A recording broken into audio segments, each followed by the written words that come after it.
doing that. I had not done the quantum still point with Michael since he's been doing it with other people, but day before yesterday, we did day 1, and yesterday day 2, and so hopefully this afternoon we will do day 3. And it is an awesome experience, so anybody who is interested in doing that, either contact me at jeannie@whyagain.org, or if you have Michael's phone number, you can call him directly. And there's also a contact form on our website where you can contact us. And it is an amazing process. And it is definitely intense at times, but it's like Michael says, you know, getting out of your mind and letting Spirit just take over and do what she does. So anyway, if you have any questions, if you're listening on another station where we can't see you on the switchboard, our call-in number again is 563-999-3581, and then press 1 to talk to us. And we would love to hear your comments and questions. That's what the show is for, to support you in your process. So let me see if he is having technical challenges in getting in, and we will proceed. I'm not sure if he and Celinda have finished their worksheet or if they're going to continue on it. Oh, he said, yeah, that you had finished it, but anyway, he is dialing in.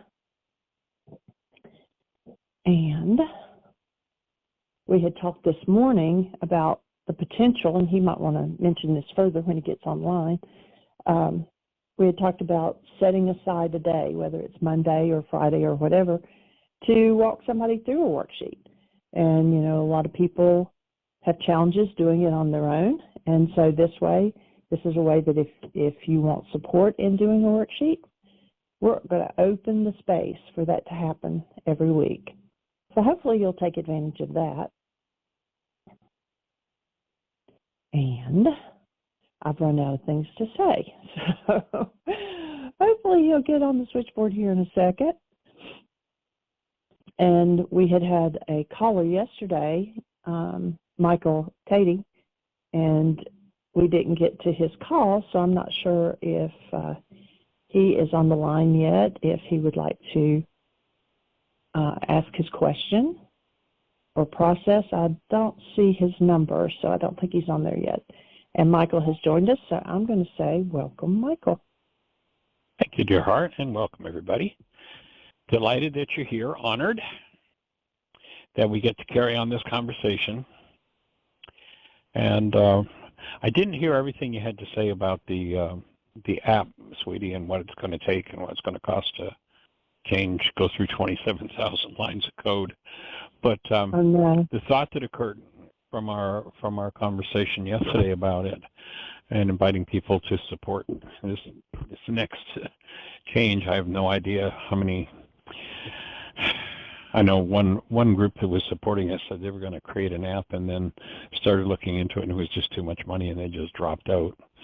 I don't know what we've got in the app so far and what this is going to cost, but the thought comes is if you've been doing this work over a period of time, and we're delighted to offer it free, absolutely 2,000% delighted, but if you had to pay for it and you look at the benefit you've gotten from this work, what would you be paying? And I'd invite you to consider, well, you know, would you be willing to donate 10% of what it would cost you if you'd gone to a therapist to get it? And just to support us to keep moving this forward, to keep expanding, you know, basically beyond pretty minimal living expenses. You know, we live in a little house in Bristol, Virginia, and beyond basic living expenses, everything we get goes into what's the next project? How can we do, you know, the next project to get this work out there and make it available on a global scale. So just invite you to think about that. And beyond that, do we have anybody? The call-in number, of course, if you're on one of those stations where we can't see you, is 563-999-3581. And if you're on one of those stations, if you dial that number directly, you'll be dialing in and listening to the show on your phone. And then if you push 1, that'll raise a hand in the control panel, and we'll be having a conversation. So, Miss Jeannie, do we have anybody in the phone queue with a hand up? Anybody in the chat room with anything happening or any questions?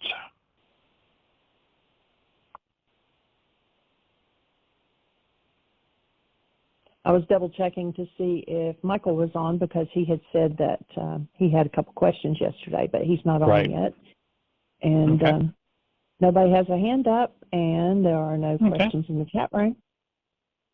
Cool. Well, then what I'm going to do is step into, I gave a very brief answer before we worked with Celinda yesterday. By the way, based on the feedback we've gotten, and Celinda, if you're on, thank you once again for your willingness. Thank you, Susan, for your willingness for all the times you jump in and the inspiration you were to Celinda to move forward with her expose on her process. But one of the other conversations that Ginny and I had was the thought that maybe we take Mondays and make it worksheet day, because we've gotten a lot of feedback that, wow, somebody doing a worksheet really benefited me. So thinking about, making maybe Monday the day we do a live worksheet with someone every Monday, that you could rely on that, and then just getting a list of people who want to do a live worksheet and setting up a schedule. So each Monday we do that live. So if you have any thoughts about that, give us a thumbs up, a yes or no.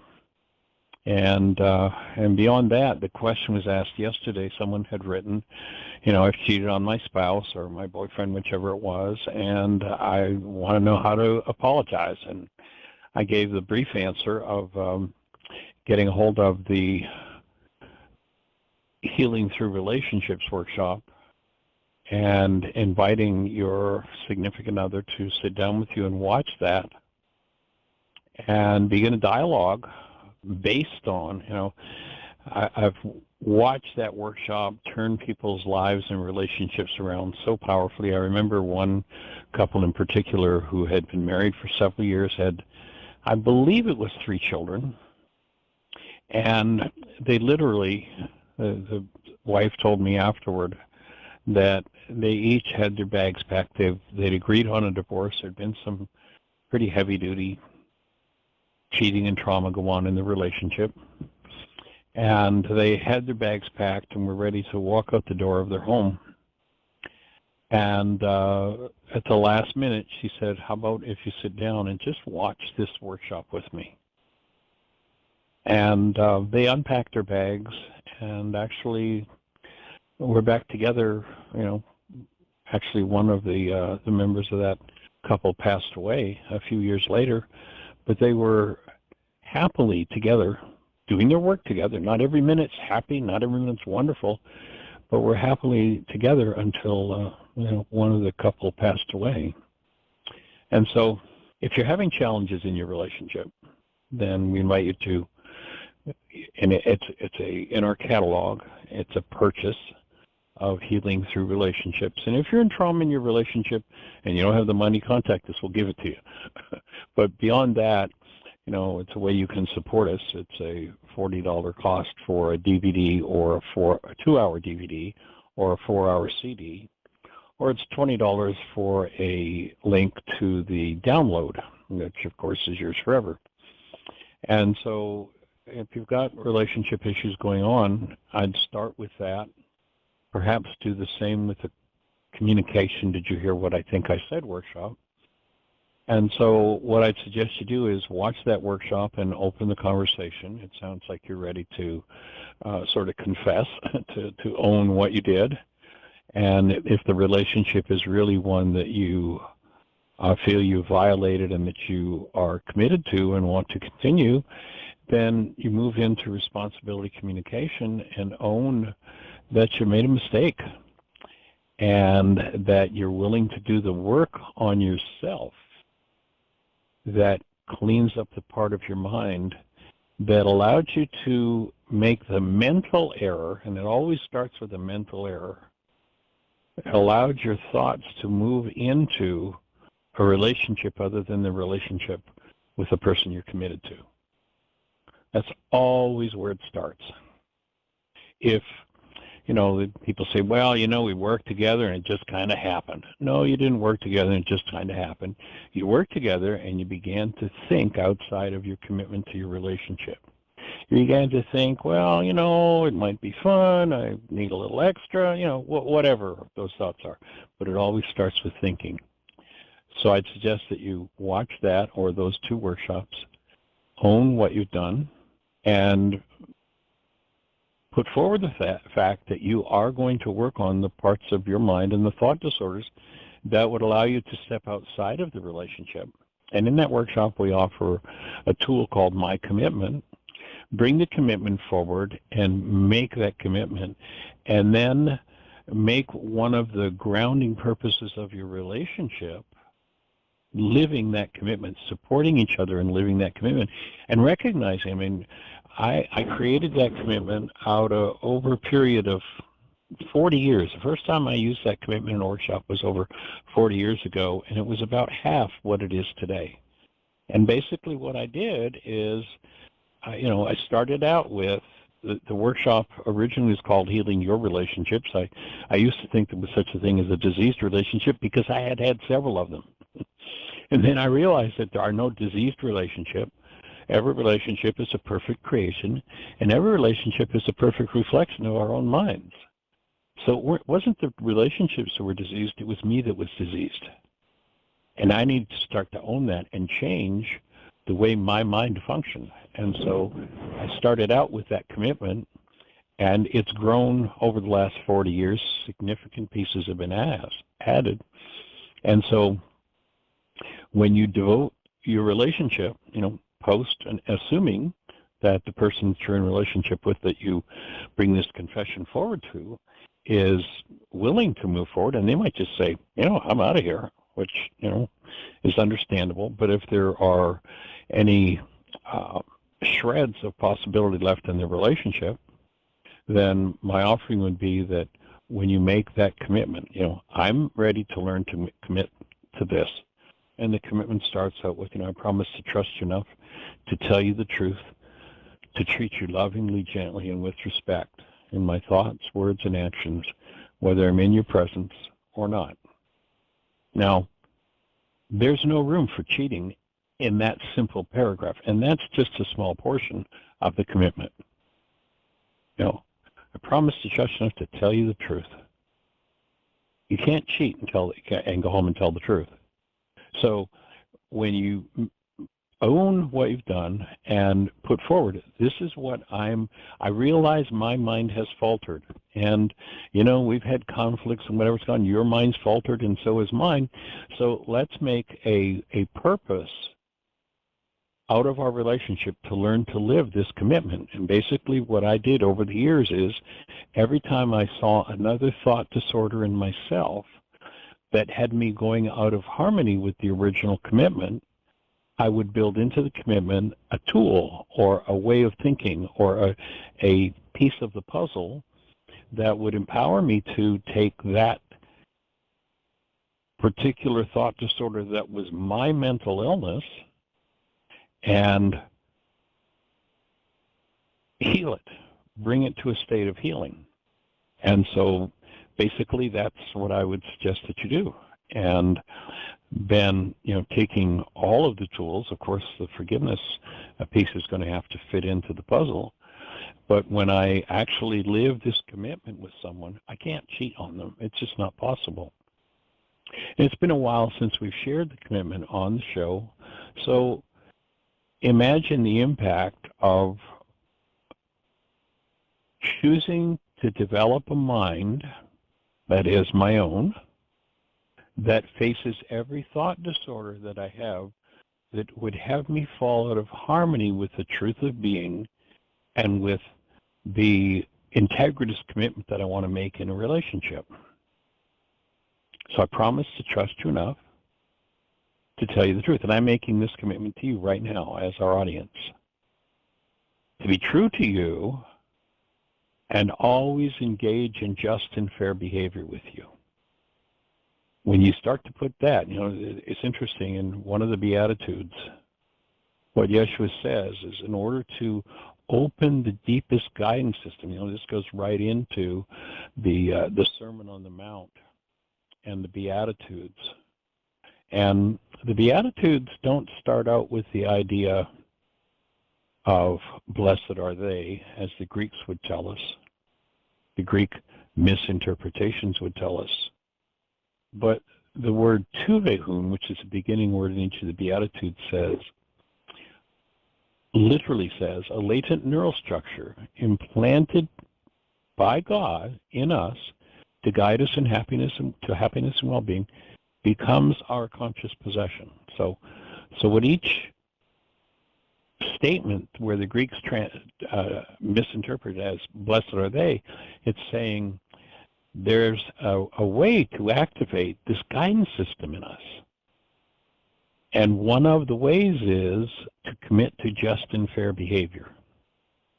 And if my mind won't commit to just and fair behavior, then I'm not functioning out of my human life. I'm not functioning out of being. So what do I have to do to heal in order to engage in just and fair behavior with you?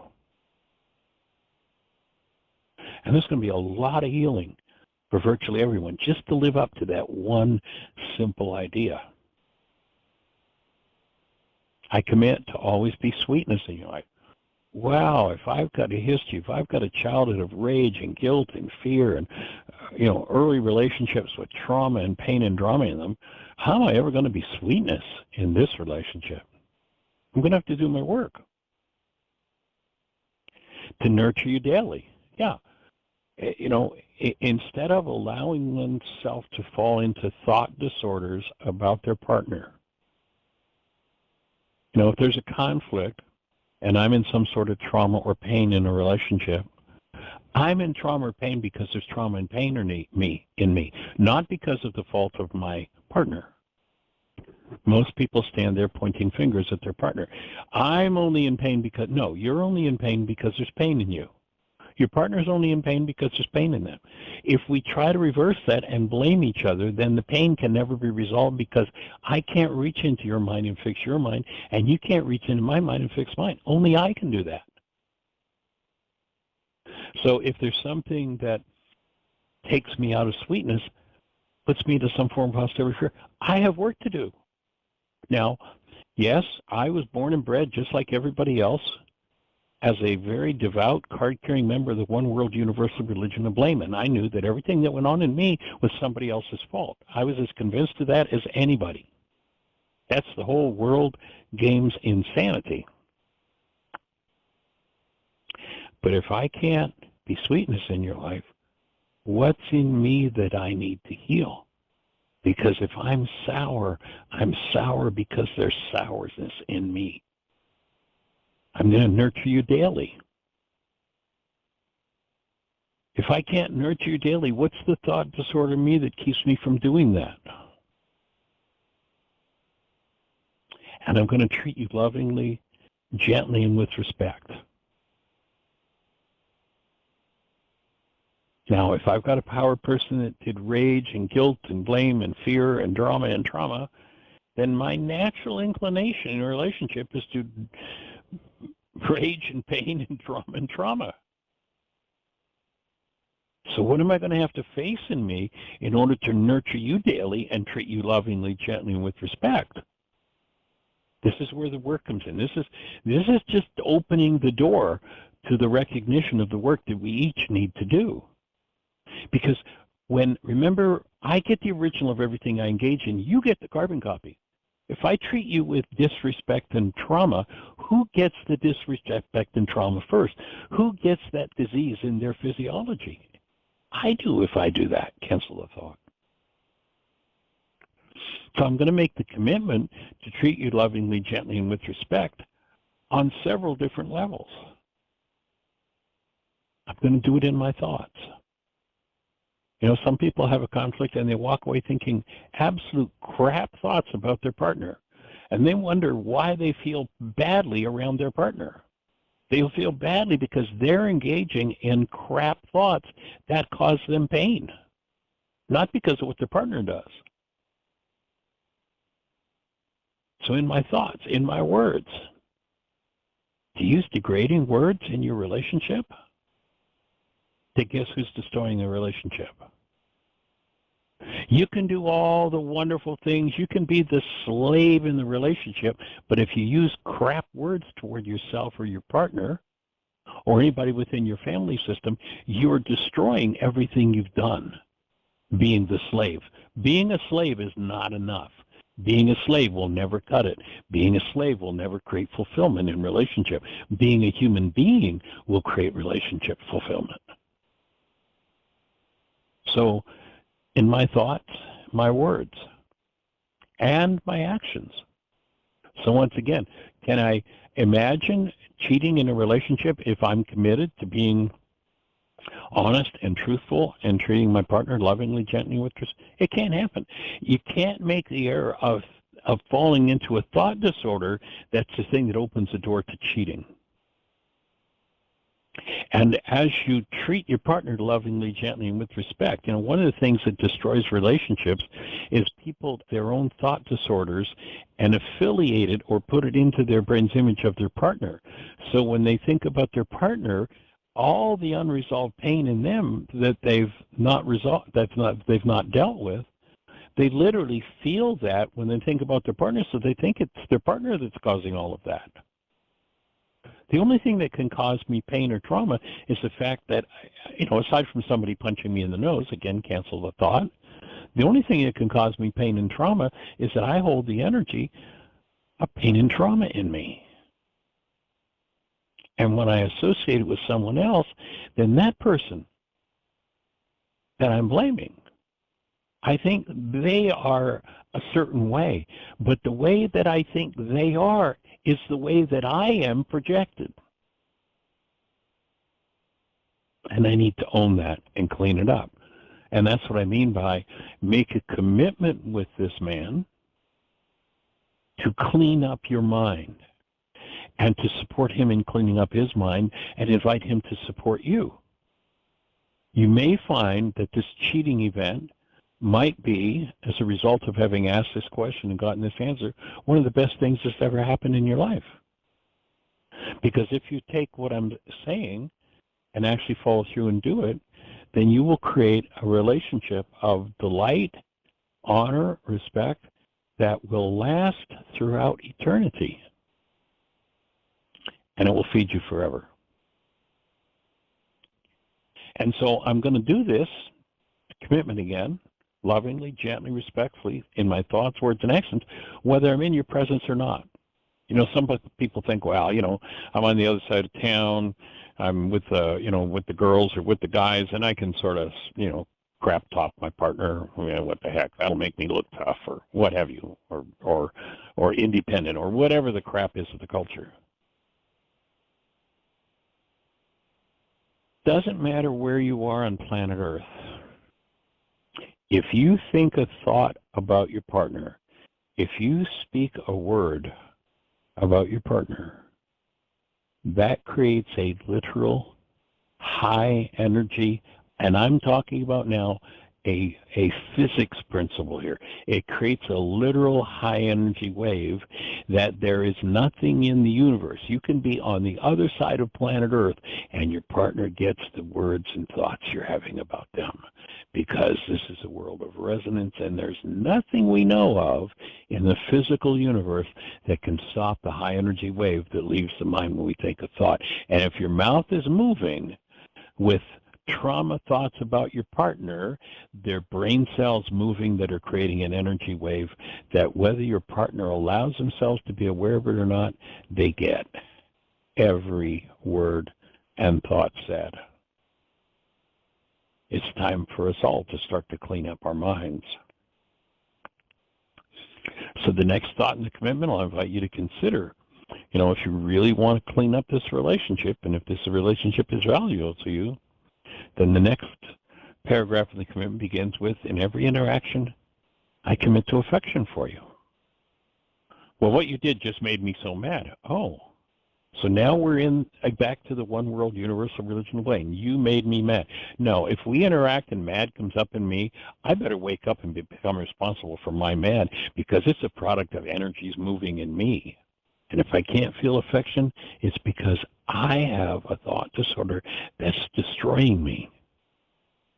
The natural state of a human being is affection toward every other human being. That's our natural state. If we're not in that natural state, then we become as insane as what's going on in the political system today.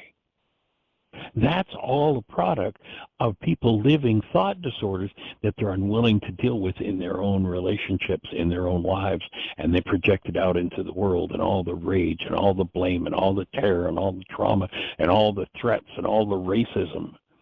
It's all based in thought disorders of people who refuse to deal with the truth about themselves and find out who they really are.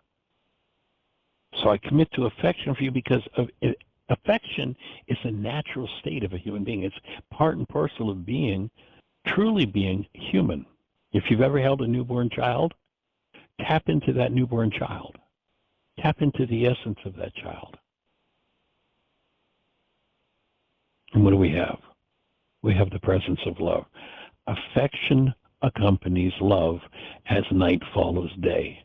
If you're having trouble being in that state of affection for your partner, then start to look inside yourself at what your mental illness is.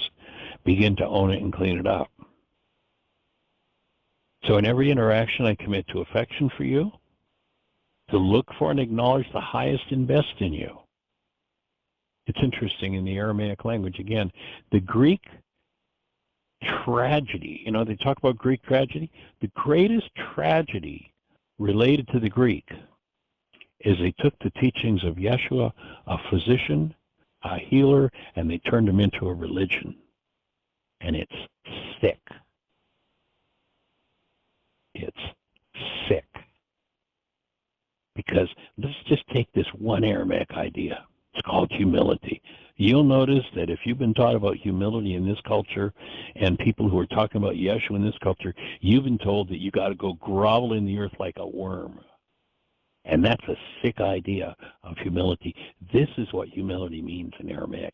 It's a mental quality of being able to perceive and cooperate with the highest and best in another. So if you can't look for and cooperate with the highest and best, why is that? Because whatever you're thinking is the lowest in another, if you're in pain, if you're in trauma about it, is the lowest in you, and you need to own it.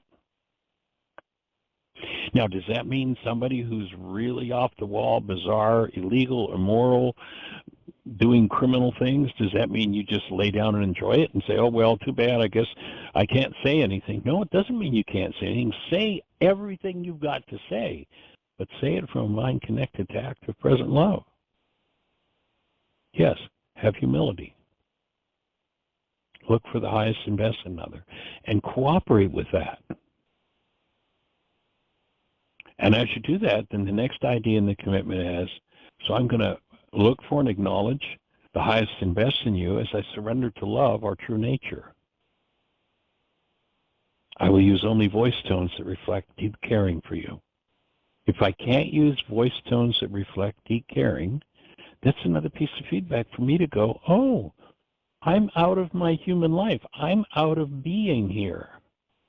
And what I want to be is out of my mind, because all of these dramas and traumas and hates and fears are all products of the mind. All hostility and fear is generated by the human mind. It is not true in the actuality of the creation.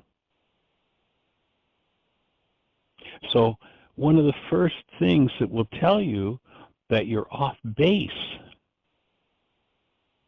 in a relationship is when you start to use voice tones that include hostility or fear. Notice in your relationships, one of the first, somebody will say something, and what do? You tell me, say, why are you doing that? And they're like, well, doing what? I said, weren't they nice words? Yeah, but the music didn't match the words. Tone that came with it was one of degradation. So when you pay attention to your voice tones, especially in your closest relationships, people say sometimes the quote-unquote right words, but the music behind it is based in pain and unresolved trauma. So this will be a powerful thing for you to do, is when you choose to, or start to unconsciously, and no one would choose to do this, but when your mind decides, when it feeds up the decision to use voice tones that are based in hostility or fear toward your partner, that will give you the clue that I need to go inside myself and clean up another thought disorder in myself. So once again, I will use only voice tones that reflect my deep caring for you, my connection to love, our source, gratitude for my relationship with you, and our serenity will always be more important than any issue. Now, one of the things to recognize, one of the places this comes from, and again, it's autobiographical, is we all have all kinds of issues. You go into a relationship, if you think you can go into a relationship and find the perfect person who has, actually, we have a friend that's a medical doctor, and we used to hang out a lot. He actually doesn't live in the country anymore, so we haven't seen him in years, but this fellow is a medical doctor, and I used to actually stay in his, with him. He'd put me up when I would teach in Fort Lauderdale, after I left Lauderdale and went on the road. And I remember one day I was staying with him, and we went out for dinner, and afterward he went to, we were over in, let's see, we were on the west coast of Florida. He had an office on the west coast. And we went over to spend the night, and he was going to the farmer's market to get some food for the next day. And he came back from the farmer's market all starry-eyed. He'd just, a few months earlier, broken up a relationship. And he was all starry-eyed, and he said, Michael, I was at the farmer's market, and I met a woman who has no issues. And that was he came back, like, literally after being gone for 45 minutes to the farmer's market, and he'd found the perfect woman who had no issues. Well, Jeannie and I went and saw him about, the last time we saw him is probably, it was actually maybe 7 years ago. We had stopped by to see him at one of his clinics, and I was kibitzing with him about, well, you remember, and he's now divorced from that person.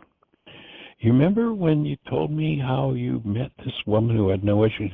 Do you remember what he said, Jeannie, that night when we saw, or that day when we saw him?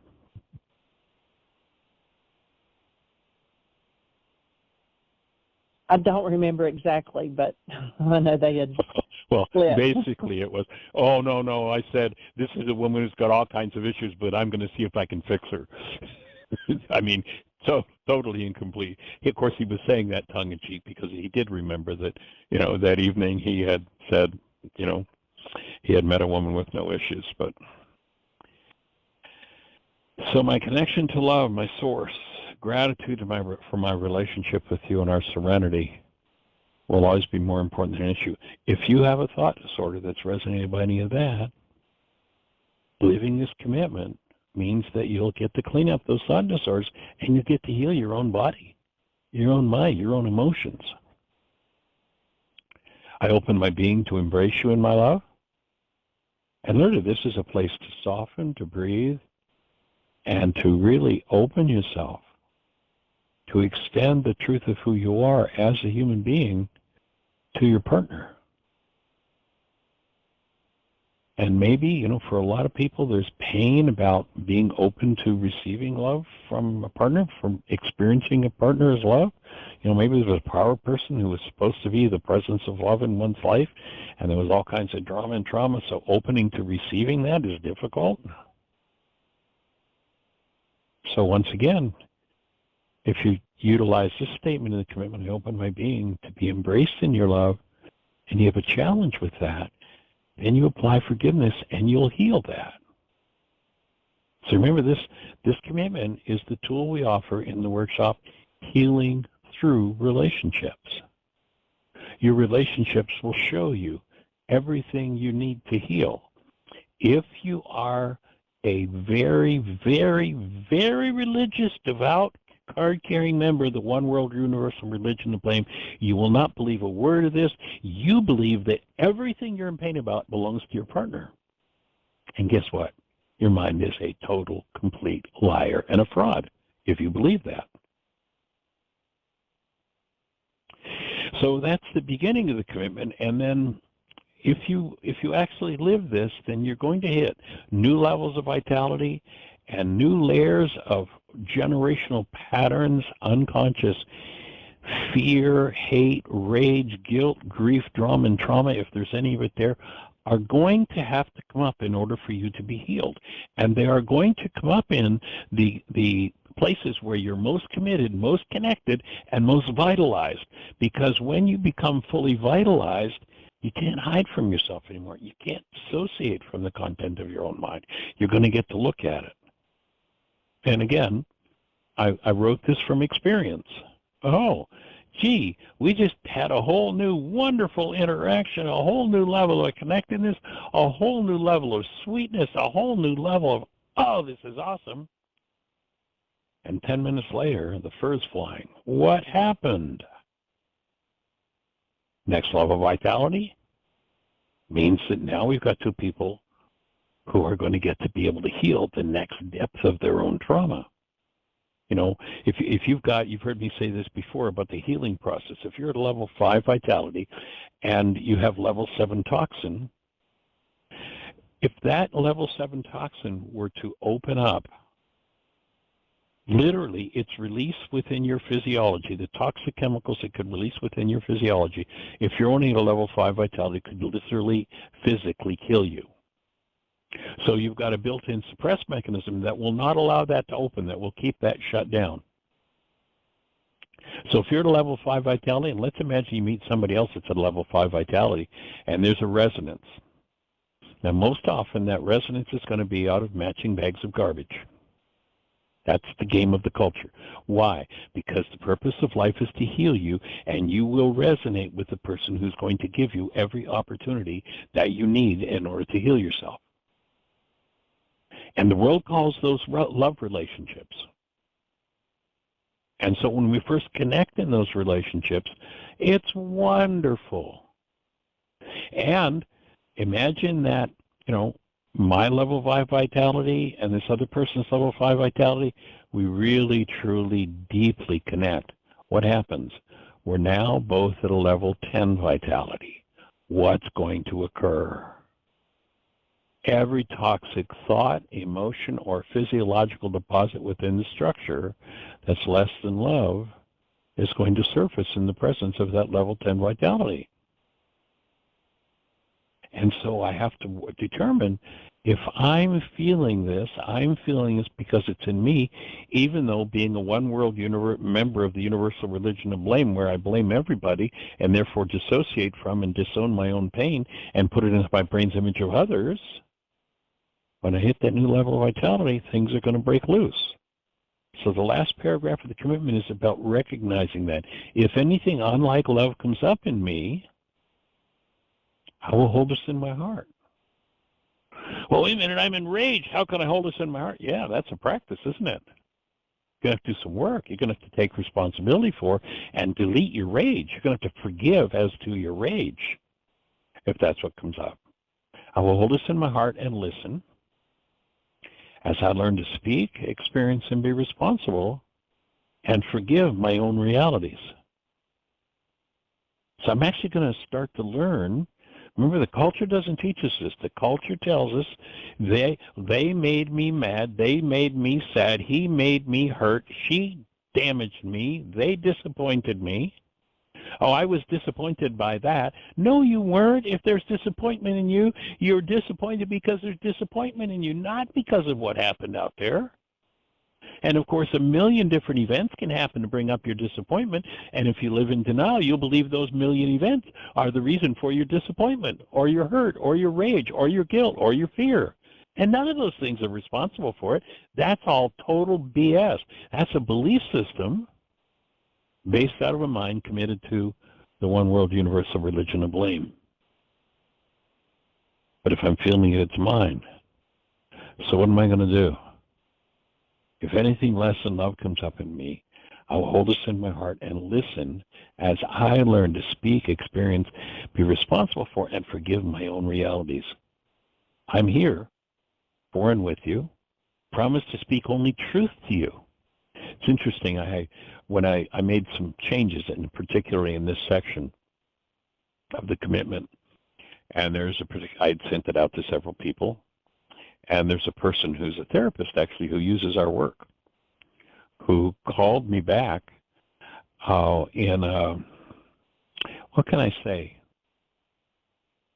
I guess it would be some kind of a snit.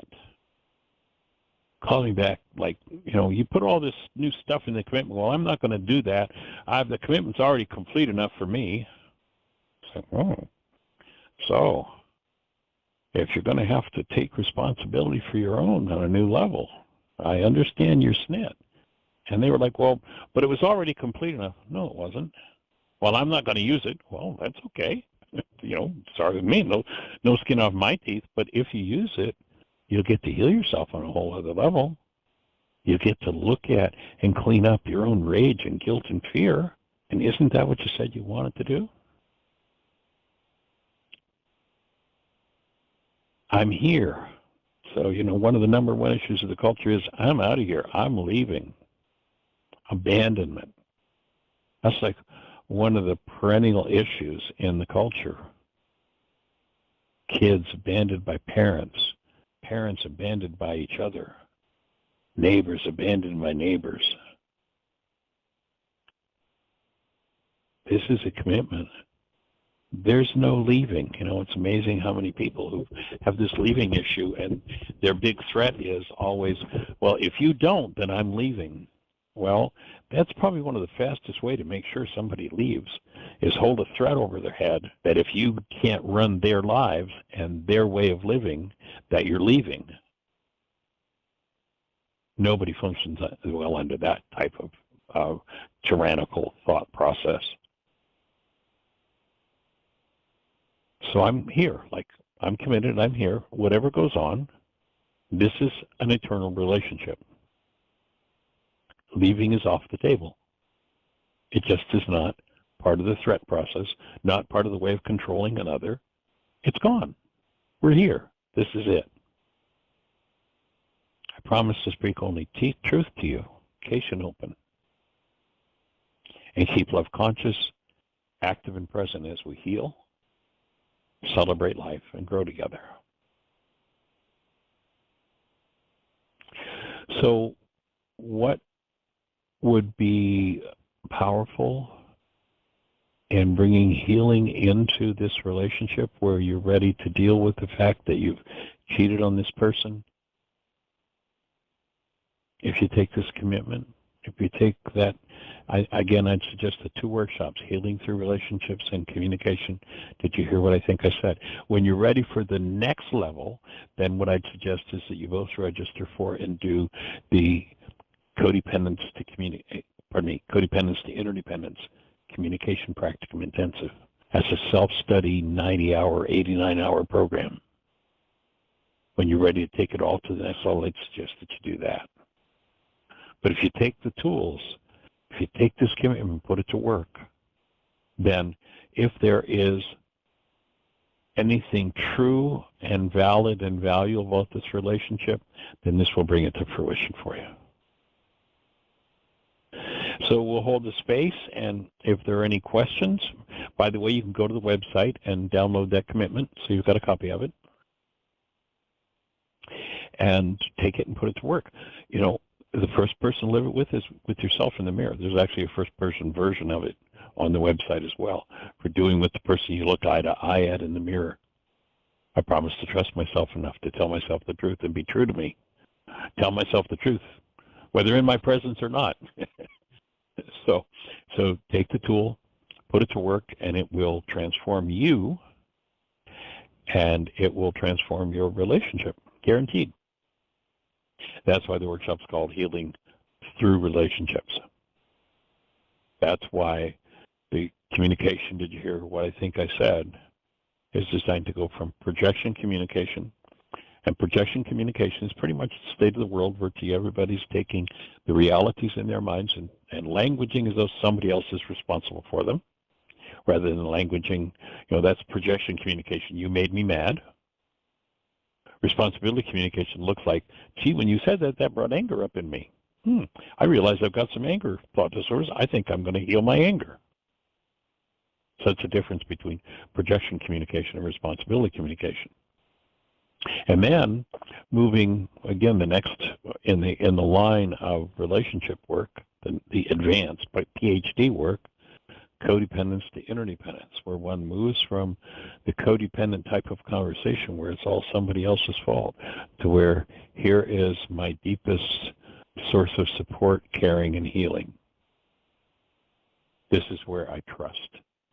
This is where I care. And this is where I really, truly live as a human being.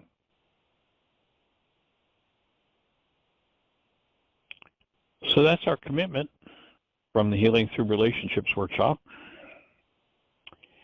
And beyond that, Miss Jeannie, do we have anybody in the phone queue with a hand up or anything happening in the chat room?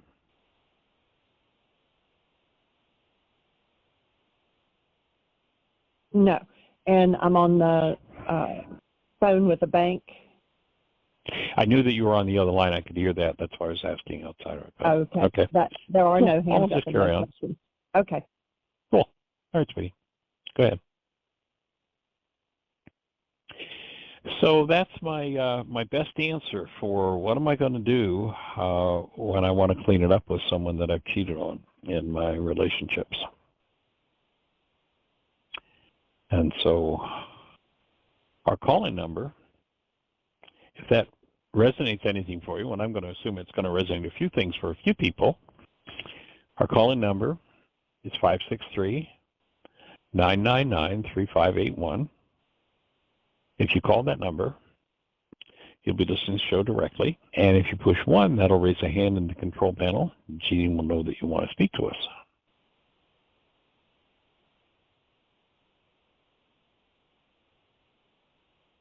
So if you're out there in listener land, push 1. Let's have a conversation. How can we support you? What's happening in your world? And beyond that, Jeannie is still, I guess it was something urgent that came in on the other line. We've got a lot of things going on. And so we had been talking about the whole process of healing. And we were looking at some quotes from, let me find this in my notes where we were, quotes I'd been thinking about bringing forward in our sessions when we were covering the process of healing, came from Bruce Lipton, who's a cell biologist. And you can look Bruce's work up on YouTube. Just put Bruce Lipton. And I'm not sure the title of this particular passage, but here's one of the things that he offers. When we're talking about shifting and changing perception, that perception controls your biology. Literally, perception, mind energy, is what creates the so-called chemistry in your cell. And so here's what Bruce Lipton, as a cell biologist, says. He says the moment you change your perception is the moment you rewrite the chemistry of your mind-body nervous system. He says your perception is your biology, and your biology is your perception. And when you realize that, each perspective that you have on any given thing is simply a perspective on a singular, looking at a single event from different points of view. Remember, we talked about the coin. At what point can I take the head? We look at a coin and we say, oh, there's a head and a tail. At what point can I take the head off the coin and have only the tail left? You can't do it. Because there is not a head and a tail. There's an event. And the event is the coin, or there's an object here. When it comes to events, it's the same thing. And when it comes to physiology, We have this thing we call the mind that we like to separate from the body, but the fact is they are one and the same object or event looked at from different perspectives. When you go to the opening words in the book of John, where it says, in the beginning was the Word, and the Word became flesh, or at least we're told that in the Greek misinterpretations. And again, I can't emphasize strongly enough and often enough that this is not a mistranslation. This is a misinterpretation. You know, the Greek texts, they talk about them as translations from the originals. This is not a translation when they say, in the beginning was the Word and the Word became flesh. It's a misinterpretation. And virtually every key idea that came out of the mouth of Yeshua 2,000 years ago in Aramaic is turned 180 degrees backward. That's not mistranslation. That's misinterpretation. You'll notice that love, that the word in Aramaic that represents human life, the very fact of being, is in the Greek interpretation is sexual athletics, or putting your head on the chopping block and sacrificing yourself to show that you love someone. Forgiveness is letting somebody else off the hook. That's a misinterpretation of the tool of forgiveness in Aramaic that was about how I go inside myself and remove what never belonged. This is misinterpretation.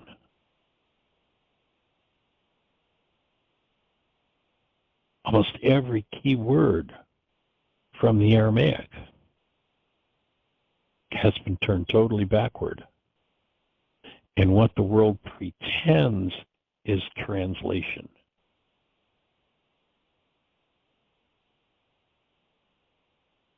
When you realize that it's not translation, it's flipping everything on its head, it's misinterpretation. Clean out all the BS, the belief systems. If you have a different reality, for those initials, notice that that's your reality, not mine. If your BS tells you something different than what the Aramaic says because you've been listening to the Greek, then I invite you to consider that there is a consistent physics-based understanding of the world that is presented, and how we interact in the world, how our physiology works, that is presented in the Aramaic language. And in the Greek misinterpretations, you have so much degradation, the original ideas and the original words that come out of Yeshua's mouth. Now, I was talking to someone the other day and saying, well, you know, there are things you can do about this to do your healing. And they were like, no, they told me at church that I was just a hopeless, helpless sinner and there was nothing I could do. So I pull out the text and I put my finger on the words and point to it and say, look here, here's Yeshua talking to a group of people who proclaim to be following him. And he says, why did you not do what I told you to do? And now you got somebody who says they're following him that says there's nothing you can do? That's called fraud. That's called misinterpretation.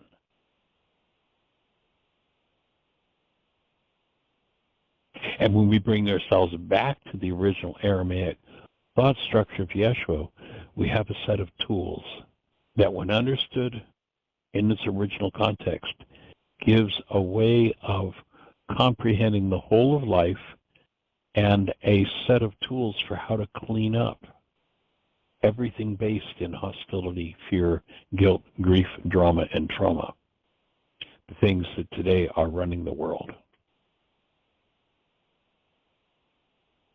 You look today at some of the ones who proclaim themselves to be most powerful and most wealthy, and all they can do is whine and moan and talk about what victims they are. Excuse me.